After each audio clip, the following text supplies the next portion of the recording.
사랑하는 성도 여러분, 평안하셨습니까? 4월 14일 목요일 아침입니다.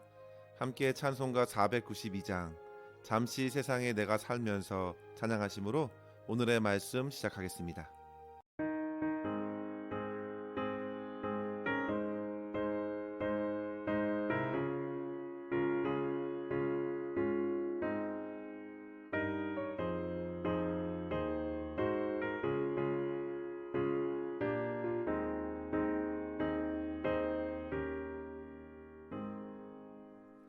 잠시 세상에 내가 살면서 항상 찬송 부르다가 날이 저물어 오라 하시면 영광 중에 나아가리 열린 천국 문 내가 들어가 세상 짐을 내려놓고 빛난 멸류관 받아 쓰고서 주와 함께 길이 살리 눈물 골짜기 더듬으면서 나의 갈 길 가다 후에 주의 품 안에 내가 안기어 영원토록 살리로다. 열린 천국 문 내가 들어가 세상 짐을 내려놓고 빛난 멸류관 받아 쓰고서 주와 함께 길이 살리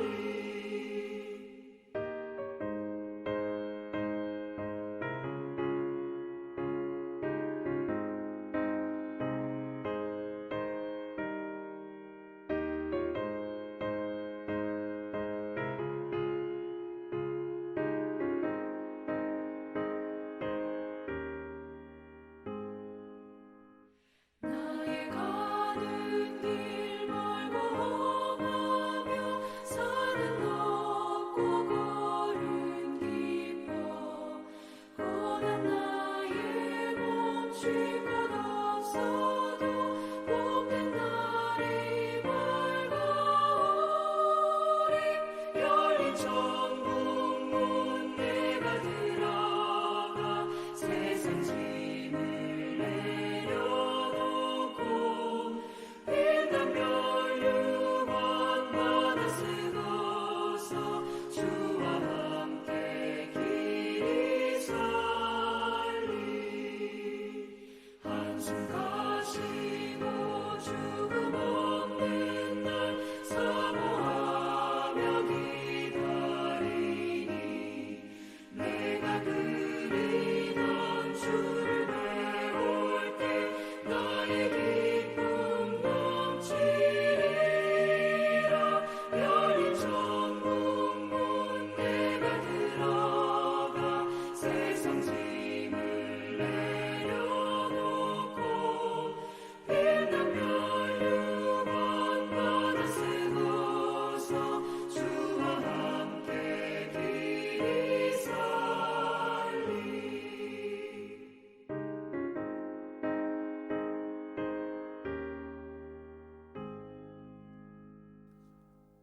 아멘. 이 시간 함께 나눌 말씀은 고린도후서 4장 13절에서 18절입니다.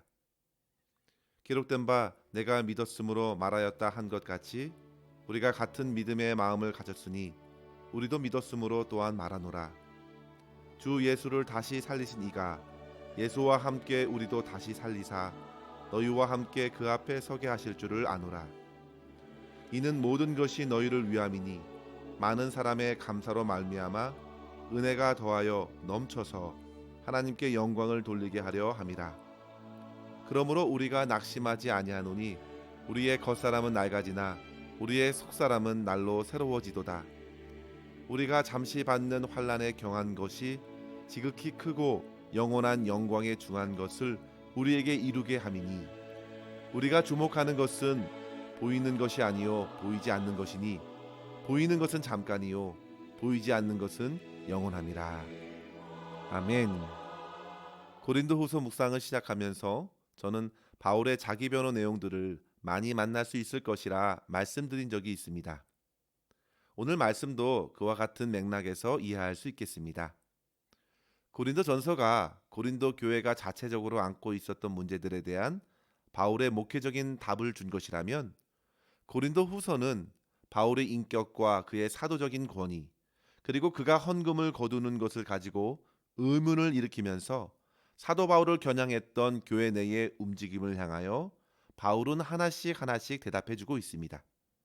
성도 여러분, 우리들은 다른 사람들의 문제에 관해서는 좀 더 객관성을 띠면서 잘 상담해주고 도와줄 수도 있습니다.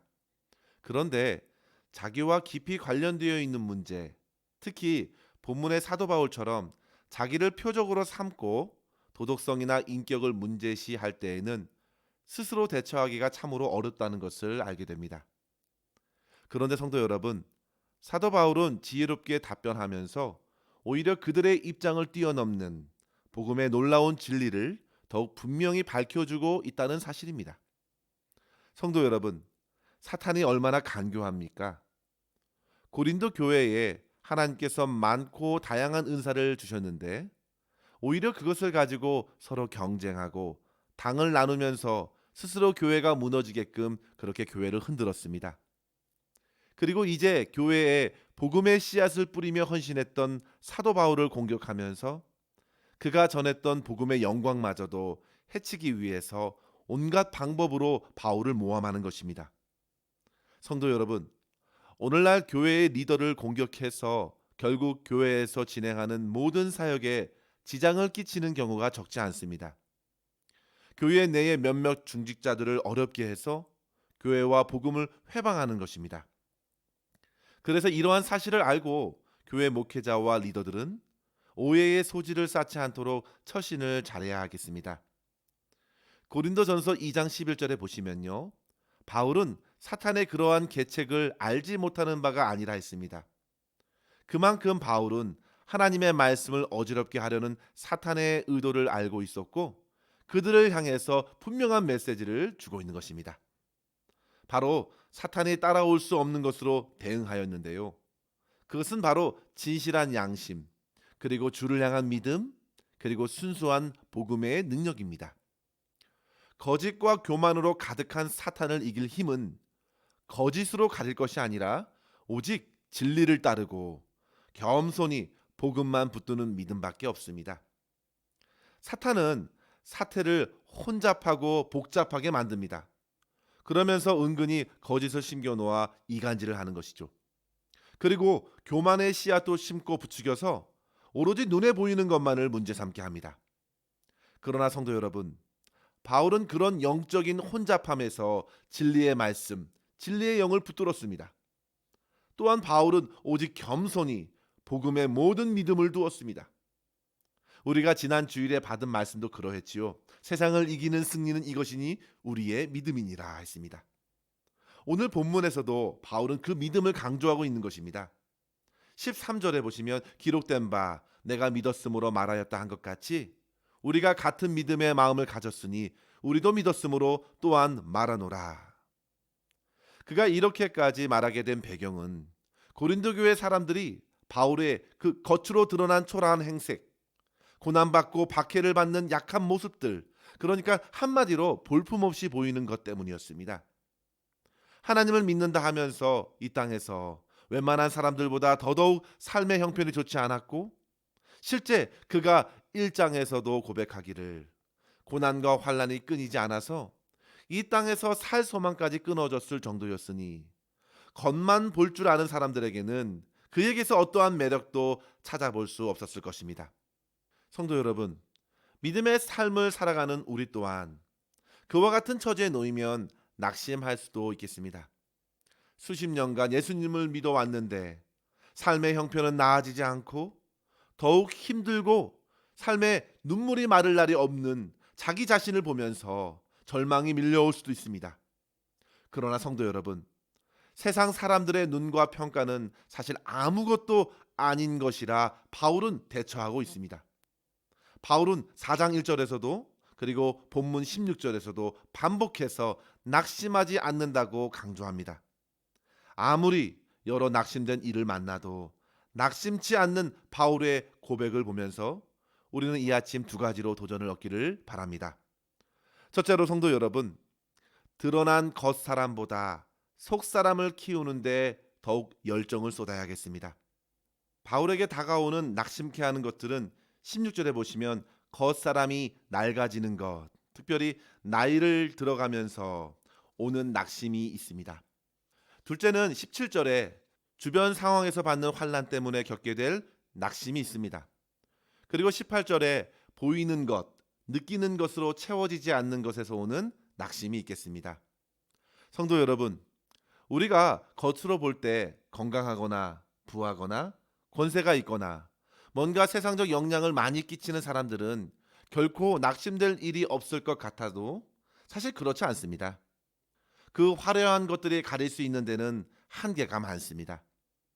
특히 겉사람의 후패함을 어떻게 피할 수 있겠습니까? 나이를 들지 않는 인생이 있겠습니까?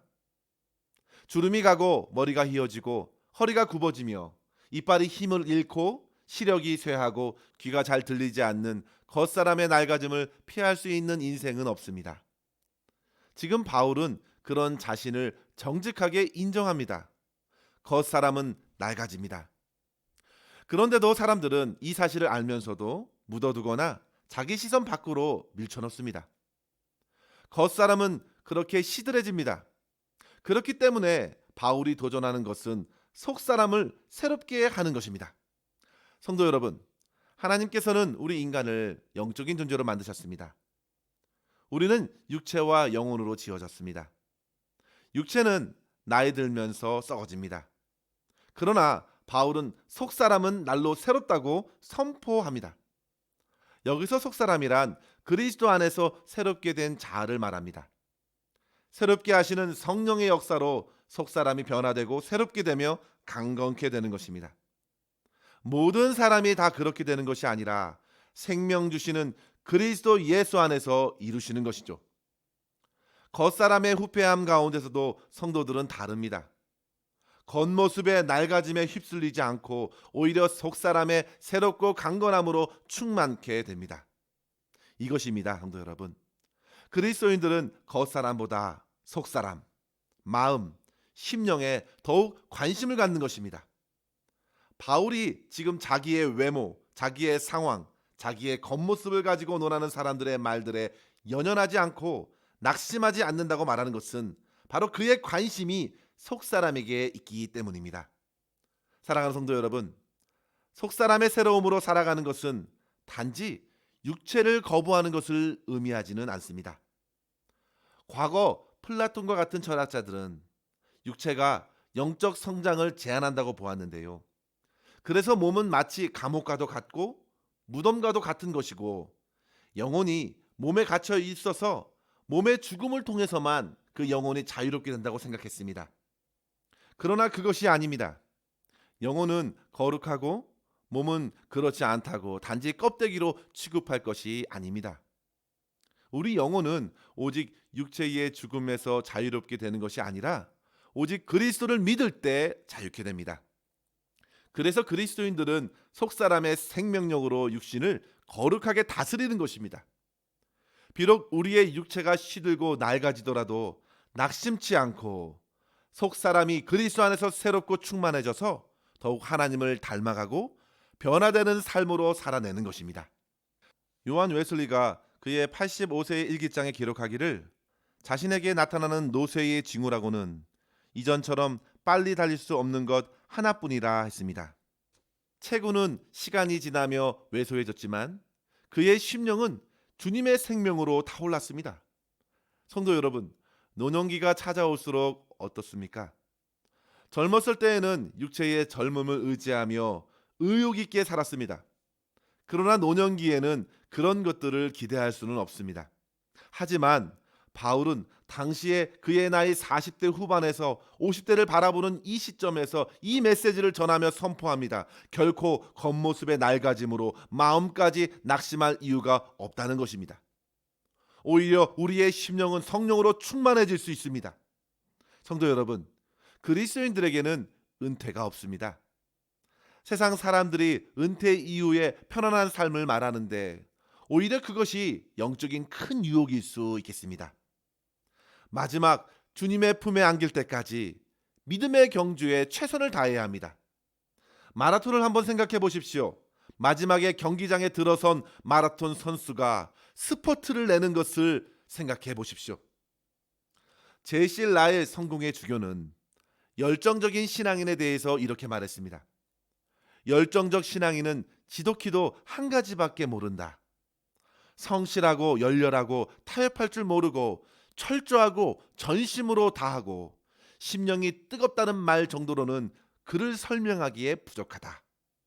그는 한 가지밖에 보지 못하고 한 가지에만 마음을 쓰며 한 가지만을 위해 살아간다. 그 한 가지란 바로 하나님을 기쁘시게 하는 것이다. 자신이 살든 죽든 건강하든 병이 들든 부유하든 가난하든 남이 좋아하든 싫어하든 남 보기에 지혜롭든 무지하든 비난을 듣든 싫어하든 명예를 얻든 수치를 당하든 열정적인 사람은 그 무엇에도 마음을 쓰지 않는다.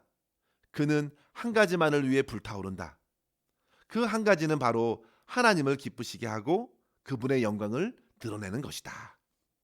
성도 여러분, 날마다 속사람을 새롭게 하시는 하나님을 주목하고 우리의 신앙의 불을 날마다 태우십시오. 몸이 노쇠해져도 주님을 향한 열정을 잃어서는 안 되겠습니다. 여호수아처럼 힘써 싸울 수 없다면 산 꼭대기에서 모세와 같이 기도할 수 있겠습니다. 우리 모두가 어떠한 상황에서도 하나님을 향하여 우리 속사람의 믿음을 불태워 주님께 영광 돌리고 주님의 기쁨 되는 삶을 살아갈 수 있기를 간절히 소망합니다. 둘째로 성도 여러분, 보이는 것보다 보이지 않고 영원한 하나님 나라를 계속 주목하여야 합니다. 이 세상에는 보이는 것과 보이지 않는 것이 함께 존재합니다. 그런데 사람들은 언제나 보이는 것에만 붙들려 있다가 그것의 마음을 빼앗기곤 합니다. 그러나 성도 여러분, 보이지 않는 세계가 훨씬 크고 위대하며 영원하다는 사실을 생각하십시오. 바울은 지금 그 보이지 않는 하나님 나라에 주목하고 있습니다. 보이지 않지만 믿음의 눈으로 바라보고 소망 가운데 낙심치 않습니다. 성도 여러분, 주변에 보이는 환경이 우리를 어렵게 하곤 합니다. 신앙생활을 잘해왔는데 기도에 응답이 없어 낙심이 되기도 하고 원치 않는 질병과 여러 가지 삶의 문제에 힘겹습니다. 관계에서 오는 갈등이 우리를 짓누르기도 합니다. 그러나 성도 여러분, 그때에도 그런 문제와 환경에서 눈을 떼고 보이지 않지만 영원하신 하나님을 믿음으로 바라보십시오. 주님의 나라를 주목하십시오.